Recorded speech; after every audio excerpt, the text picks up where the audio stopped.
Ya, kita lanjutkan. Bayangkan anak kecil, orang-orang hamil, ya, yang daya tahan tubuhnya tidak sebagus kita, lantas menghirup rokok yang kita keluarkan asapnya. Kasihan sekali. Ya, ini yang berisiko tinggi ya anak-anak semuanya. Makanya kita harapannya lebih bijak dan tidak membuat orang lain menjadi sakit. Ini perlu kita tanyakan, mengapa orang merokok? Pada mulanya mereka hanya ingin mencoba-coba. Karena ingin meniru perilaku orang dewasa. Ini umumnya coba-coba. Karena coba-coba, lantas mendapat dukungan, kemudian pengakuan teman-teman, ya. Nah, sehingga lama-kelamaan menjadi candu. Nah, kita perlu tahu bersama faktor-faktor yang mendorong orang untuk merokok, antara lain, satu, ingin mencoba-coba. Rokok seperti apa sih? Rasa cappuccino, teh hitam, mentol, ya. Yang kedua, ingin tampil macho, gaul, dianggap dewasa.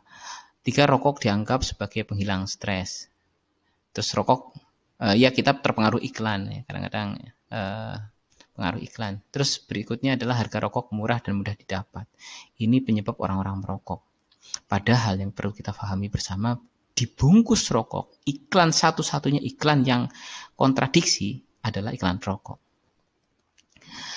Mengapa sulit berhenti merokok? Ini menjadi sebuah masalah tersendiri. Nikotin yang ada di dalam rokok merangsang otak melepaskan zat dan memberi rasa nyaman, atau yang kita kenal dengan istilah dopamin, sehingga menyebabkan ketergantungan.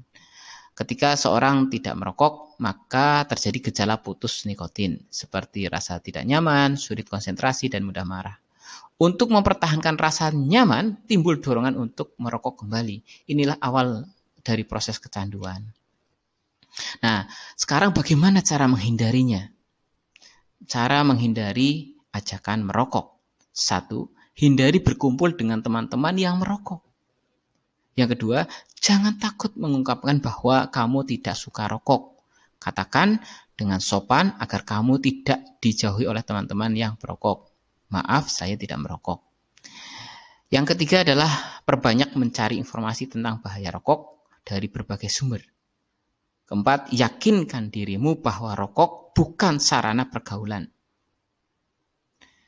Berikutnya, hindari barang-barang, kaos, poster yang menunjukkan atau mengidentifikasi tentang rokok. Ini yang paling penting. Nah, apa keuntungan tidak merokok? Nih, pertama adalah tumbuh sehat, tidak mudah sakit. Orang merokok gampang sakit. Yang kedua, meningkatkan konsentrasi belajar. Orang yang tidak merokok akan lebih konsen. Yang ketiga, aktivitas sehari-hari lebih lancar dan lebih produktif. Keempat, meningkatkan prestasi olahraga dan kegiatan fisik. Yang kelima, menjaga kesehatan dan penampilan. Terhindar dari bibir kusam, bau badan, gigi kuning, keriput wajah, dan seterusnya. Dan yang terakhir adalah menghindari pemborosan. Oke, kita lanjutkan. Bagaimana cara kita berhenti merokok? Ini yang paling penting. Cara yang bisa dilakukan untuk berhenti merokok diantaranya 1, selalu ingat dampak buruk yang dapat ditimbulkan oleh rokok. Kedua, dapat mengganti kebiasaan merokok dengan kebiasaan aktivitas fisik yang lain.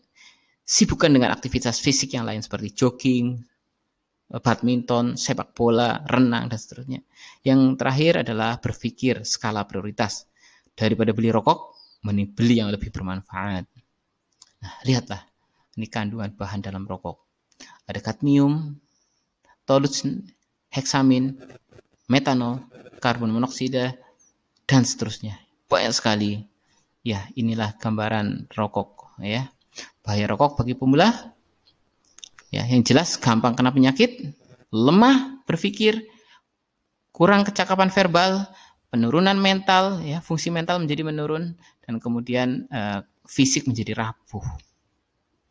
Nah, ini yang paling mengerikan adalah bisa menyebabkan jantung. Rokok menimbulkan aterosklerosis, jadi pengerasan pada pembuluh darah.